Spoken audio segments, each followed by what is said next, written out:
ಒಳ್ಳೆಯದನ್ನೇ ಮಾಡ್ಲಿ ಕೆಟ್ಟದ್ದನ್ನೇ ಮಾಡ್ಲಿ, ಅವನು ಐಶ್ವರ್ಯವಂತನಾಗಿರ್ಲಿ ಬಡವನಾಗಿರ್ಲಿ, ಅವನು ಏನೇ ಮಾಡಿದ್ರು ಕೊನೆಗೆ ದೇವರು ಕೊಡುವಂತ ಒಂದೇ ಒಂದು ಸನ್ಮಾನ ಏನಪ್ಪಾ ಅಂದ್ರೆ ಮರಣ. ಬಂಧು ಬಳಗವೆಲ್ಲ ಸನ್ಮಾನಿಸುವುದು ಯಾವಾಗ ಅಂದ್ರೆ ಸತ್ತ ದಿನ ಅವರನ್ನ ಸನ್ಮಾನಿಸ್ತಾರೆ. ಬರುವಾಗ ಹೇಗೆ ಒಬ್ಬನೇ ಬಂದನೋ ಮನುಷ್ಯ, ಹೋಗುವಾಗ್ಲೂ ಕೂಡ ಒಬ್ಬನನ್ನೇ ಕಳಿಸ್ಕೊಡ್ತೀವಿ. ಯಾರು ಅವನಿಂದ ಹೋಗೋದಿಲ್ಲ.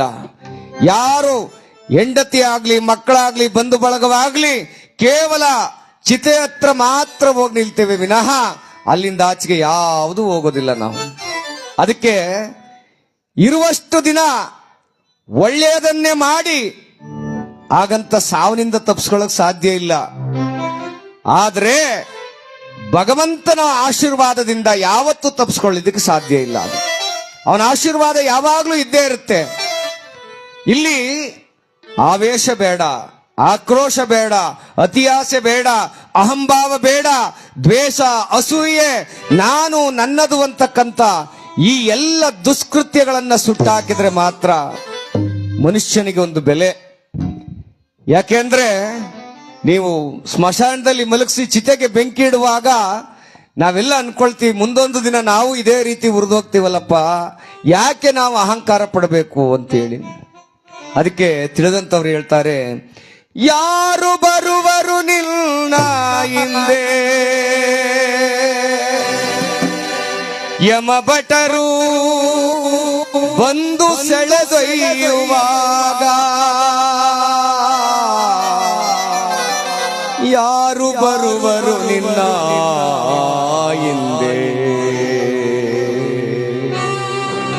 ಮಡದಿ ಮಕ್ಕಳು ಅಥವಾ ಗಂಡ ಮಕ್ಕಳು ಬಂಧು ಬಳಗ ಯಾರು ಬರೋದಿಲ್ಲ ನಮ್ಮ ಹಿಂದೆ. ನಮ್ಮ ಹಿಂದೆ ಬರ್ತಕ್ಕಂಥದ್ದೇ ನಾವು ಮಾಡಿದ ಪುಣ್ಯ, ನಾವು ಮಾಡಿದ ದಾನ, ನಾವು ಮಾಡಿದ ಧರ್ಮ. ಇವಿಷ್ಟೇ ಬದುಕಲಿಕ್ಕೆ ಸಾಧ್ಯ. ಮನುಷ್ಯ ಆಯುಸ್ಸನ್ನ ಕಡಿಮೆ ಮಾಡಿಕೊಂಡ, ಆಸೆಯನ್ನ ಹೆಚ್ಚಿಸ್ಕೊಳ್ತಾ ಇದ್ದೇನೆ ದಿನೇ ದಿನೇ. 1000 ರೂಪಾಯಿ ಇದ್ರೆ 2000 ಬೇಕಾಗಿತ್ತು ಅಂತಾನೆ, 2000 ಇದ್ರೆ 4000 ಬೇಕಾಗಿತ್ತು ಅಂತಾನೆ. ಸೈಕಲ್ ಅಲ್ಲಿ ತಿರುಗಾಡ್ತಾ ಇದ್ರೆ ಸ್ಕೂಟರ್ ಬೇಕು ಅಂತಾನೆ, ಸ್ಕೂಟರ್ ಬೇಕು ಅಂದಾಗ ಕಾರ್ ಬೇಕು ಅಂತಾನೆ, ಕಾರ್ ಬೇಕು ಅಂದಾಗ ಅಯ್ಯೋ ಯಾರು ಕಾರ್ ಒಳಗೆ ತಿರುಗಾಡರು, ಪ್ಲೈನ್ ಅಲ್ಲಿ ತಿರುಗಾಡಮ್ಮ ಅಂತಾನೆ. ಮನುಷ್ಯನಿಗೆ ಆಸೆ ಆಕಾಶದ ಎತ್ತರ. ಆದ್ರೆ ದೇಹ ಮಣ್ಣಿಗೆ ಹೋಗುವಾಗ ಯಾವ ಆಸೆಗಳು ಉಳಿಯೋದಿಲ್ಲ, ಯಾವ ಸಾಲಗಾರರು ಬರೋದಿಲ್ಲ. ನೀವೆಷ್ಟೇ ಆಸ್ತಿ ಅಂತಸ್ತು ಐಶ್ವರ್ಯ ಇದ್ರು ಆ ಮಣ್ಣು ತುಂಬಿದ ಗೂಡೊಳಗೆ ನಿನ್ನ ವಾಸ. ಏನಪ್ಪ? ಮಣ್ಣು ತುಂಬಿದ ಗೂಡೊಳಗೆ ನಿನ್ನ ವಾಸ. ಗಾಡಿ ಮಣ್ಣನ್ನೇ ಹೇರಾಕ್ತಾರೆ, ಗಾಡಿ ಸೌದೆಯನ್ನ ಹೇರ್ತಾರೆ, ಪೆಟ್ರೋಲ್ ಹಾಕಿ ನಿನ್ನನ್ನು ಸುಟ್ಟು ಬಿಡ್ತಾರೆ ಮನುಷ್ಯನನ್ನ. ಯಾವ ಆಸೆ ಇತ್ತು ಮನುಷ್ಯನಿಗೆ? ಯಾವ ಆಸೆಯೂ ಇಲ್ಲ. ಅದಕ್ಕಾಗಿ ನಾವೆಲ್ಲ ಪ್ರೀತಿಯಿಂದ ಬದುಕೋಣ, ಗೌರವದಿಂದ ಬದುಕೋಣ, ಎಲ್ಲರನ್ನು ಒಗ್ಗಟ್ಟಾಗಿ ಪ್ರೀತಿಸಿ ನಾವೆಲ್ಲ ನಾವು ಅನ್ನುವಂತ ರೀತಿಯಲ್ಲಿ ಬದುಕೋಣ. ಜಾತಿ ಧರ್ಮ ಇವೆಲ್ಲವನ್ನು ದೂರ ಮಡಗಿ ಮನುಷ್ಯರಾಗಿ ಪ್ರೀತಿಸುವುದನ್ನ ಕಲಿಯೋಣ ನಾವು ಎಂಬುದಾಗಿ ಹೇಳುವಾಗ ಆ ತಿಳಿದಂತ ಜ್ಞಾನಿಗಳು ಹೇಳ್ತಾರೆ, ಒಳಿತು ಮಾಡೋ ಮನ್ಸ ನೀನಿರೋದು 3 ದಿವಸ. ನೋಡಿ, ಮನುಷ್ಯ ಹುಟ್ಟುವಾಗ ಉಸಿರಿರುತ್ತೆ, ಹೆಸರಿರೋದಿಲ್ಲ. ಅದೇ ಮನುಷ್ಯ ಸತ್ತಾಗ ಹೆಸರು ಮಾತ್ರ ಉಳ್ಕೊಳ್ಳುತ್ತೆ, ಉಸಿರಿರೋದಿಲ್ಲ ಅಂತ ಹೇಳ್ತಾರೆ. ಅದಕ್ಕಾಗಿ ನಾವೆಲ್ಲ ಈ 3 ದಿನದ ಸಂತೆಯೊಳಗೆ ಒಳ್ಳೆಯದನ್ನೇ ಮಾಡಿ ಬದುಕಿ ಹೋಗೋಣ.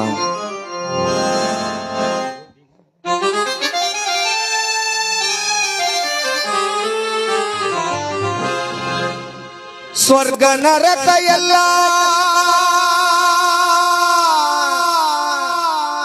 ಮೇಲಿಲ್ಲ ಕೇಳೋ ಜನಕ, ಇಲ್ಲೇ ಕಾಣಬೇಕು ಉಸಿರಿರೋ ಕೊನೆ ತನಕ. ಮನುಷ್ಯ ಭ್ರಮೆಯನ್ನ ಇಟ್ಟುಕೊಂಡಿದ್ದಾನೆ, ಸ್ವರ್ಗ ನರಕ ಎಲ್ಲ ಎಲ್ಲೋ ಕಾಣದ ಲೋಕದಲ್ಲಿದೆ ಅಂತ. ಇದ್ರೂ ಇರ್ಬೋದು, ಗೊತ್ತಿಲ್ಲ. ಆದ್ರೆ ಬದುಕಿರುವಾಗಲೇ ಮನುಷ್ಯ ತನ್ನ ಮನೆಯನ್ನ, ತನ್ನ ಪರಿಸರವನ್ನ ಸ್ವರ್ಗವನ್ನಾಗಿ ಮಾಡಿಕೊಂಡ್ರೆ ಸಾಕು, ನರಕವನ್ನಾಗಿ ಮಾಡ್ಕೊಳ್ಳೋದು ಬೇಡ. ಇವತ್ತು ನೋಡಿ, ಅವತ್ತು ಆಸ್ಪತ್ರೆಗಳು ಕಮ್ಮಿ ಇದ್ದು 100 ವರ್ಷ ಬದುಕ್ತಿದ್ರು ಜನ. ಅವತ್ತು ಆಸ್ಪತ್ರೆಗಳು ಕಮ್ಮಿ ಇದ್ದೋ 100 ವರ್ಷ ಬದುಕ್ತಿದ್ರು ಜನ. ಆದ್ರೆ ಇವತ್ತು ಗಲ್ಲಿಗೂ ಆಸ್ಪತ್ರೆಗಳಾಗವೆ 100 ವರ್ಷ ಬದುಕೋರ್ನ ನಾವು ಕಾಣಕ್ಕೆ ಆಗ್ತಾ ಇಲ್ಲ. ಎಲ್ಲ ಅರೆ ಆಯುಸ್ಗೆ ಹೋಗ್ತಾ ಇದ್ದಾರೆ. ಕಾರಣ ಇಷ್ಟೇ, ಮನುಷ್ಯನ ಆಸೆ ಅಹಂಭಾವಗಳು ಜಾಸ್ತಿ ಆಗ್ತಾ ಹೋಗ್ತಾ ಇದೆ. ತಂದೆ ತಾಯಿಯರ ಸೇವೆ ಕಮ್ಮಿ ಆಗ್ತಾ ಇದೆ. ಬಂಧು ಬಳಗದ ಪ್ರೀತಿ ಕಡಿಮೆ ಆಗ್ತಾ ಇದೆ ಮನುಷ್ಯರಿಗೆ. ಇದೆಲ್ಲ ಮೈಗೂಡಿದ್ರೆ ಮಾತ್ರ ಸಂಸ್ಕಾರವಂತನಾಗಿ 100 ವರ್ಷ ಸುಖವಾಗಿ ಬಾಳ್ಲಿಕ್ಕೆ ಸಾಧ್ಯ.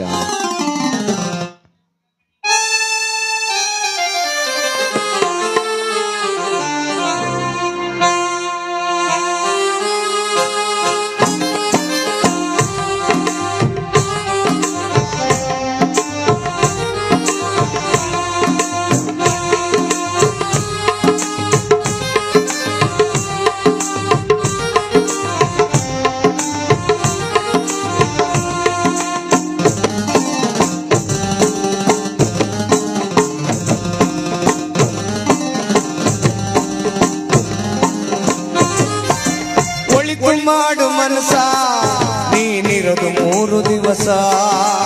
ಒಳಿತು ಮಾಡು ಮನಸ ನೀನಿರೋದು 3 ದಿವಸ.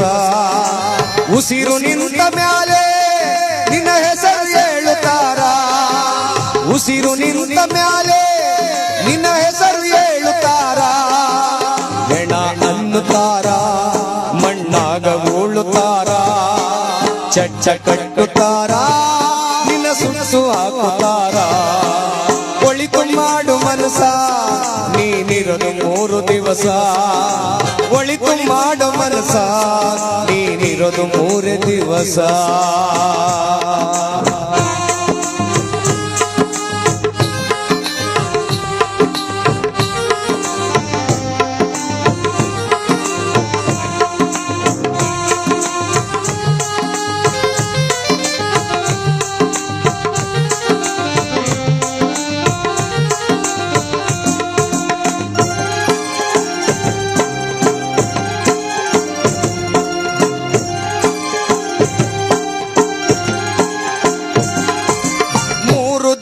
ಸಂತೆ ನಗು ನಗುತ ಮಾಡಬೇಕು.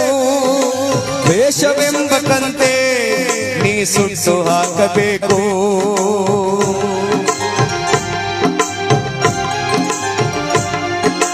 3 ದಿನದ ಸಂತೆ ನಗು ನಗುತ ಮಾಡಬೇಕು.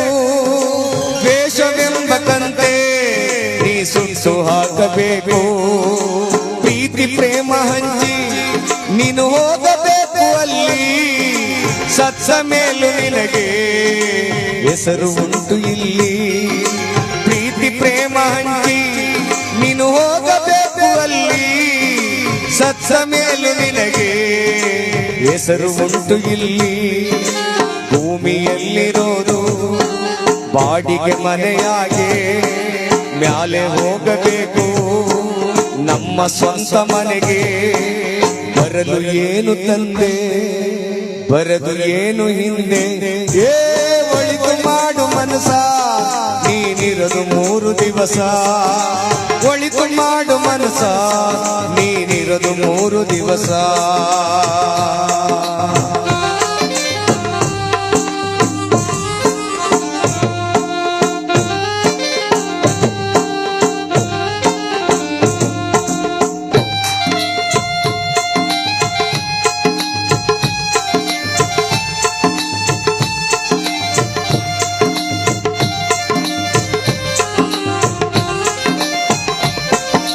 ಸ್ವರ್ಗ ನರಕ ಎಲ್ಲ ಮೇಲಿಲ್ಲ ಕೇಳೋ ಜನಕ. ಇಲ್ಲೇ ಕಾಣಬೇಕು ಉಸಿರಿರೋ ಕೊನೆ ತನಕ.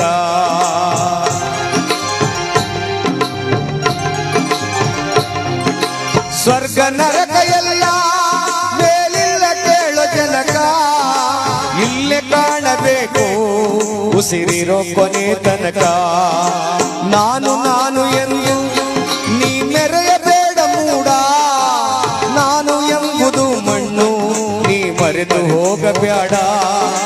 ನಾನು ನಾನು ಎಂದು ನೀ ಮೆರೆಯಬೇಡ ಮೂಡ. ನಾನು ಎಂಬುದು ಮಣ್ಣು ನೀ ಮರೆತು ಹೋಗಬೇಡ.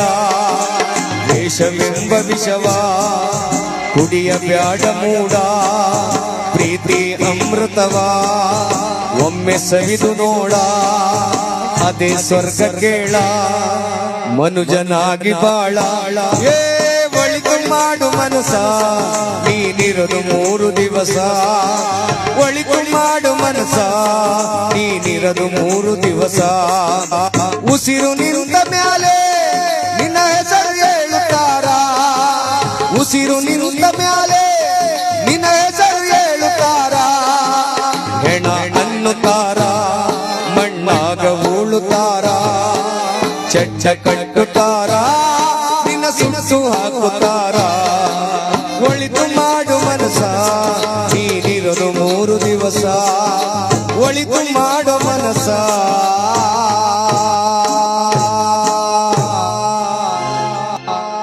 ನೀನಿರೋದು 3 ದಿವಸ.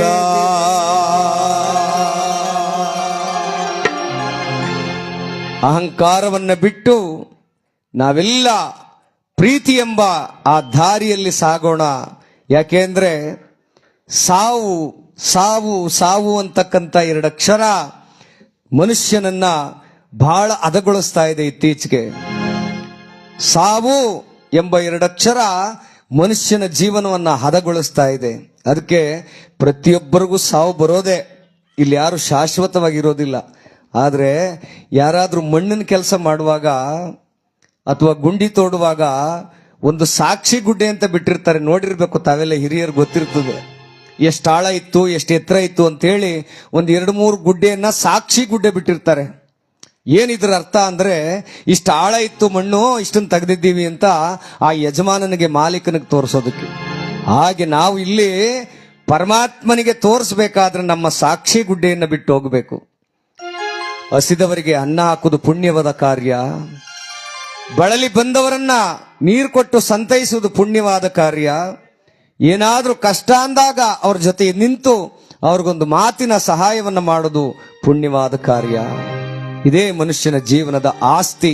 ಇಷ್ಟು ಬಿಟ್ರೆ ಇನ್ನೇನು ಇಲ್ಲ. ಕೋಟಿ ದುಡ್ಡು ಮಡಗಿರೋನು ಮನೆಯಿಂದ ಹೊರಗಡೆ ಹಾಕ್ತಾರೆ ಅಲ್ವಾ? ಕೋಟಿ ದುಡ್ಡು ಮಡಗಿರ್ಲಿ, ಜೀವ ಹೋಯ್ತಾ ಅಂದ್ರೆ ಮನೆಯಿಂದ ಹೊರಗಡೆ ಹಾಕ್ತಾರೆ. ಮನೆ ಒಳಗೆ ಒಪ್ಪ ಮಾಡಾರ? ಇಲ್ಲ, ತಗೊಂಡೋಗಿ ದೂರದಲ್ಲಿ ಬಿಸಾಕ್ತಾರೆ. ಅದಕ್ಕಾಗಿ ಮನುಷ್ಯರಾಗಿ ಬಾಳೋಣ ಎಂಬುದಾಗಿ ಹೇಳ್ತಾ ಕಾರ್ಯಕ್ರಮವನ್ನು ಮುಂದುವರಿಸೋಣ.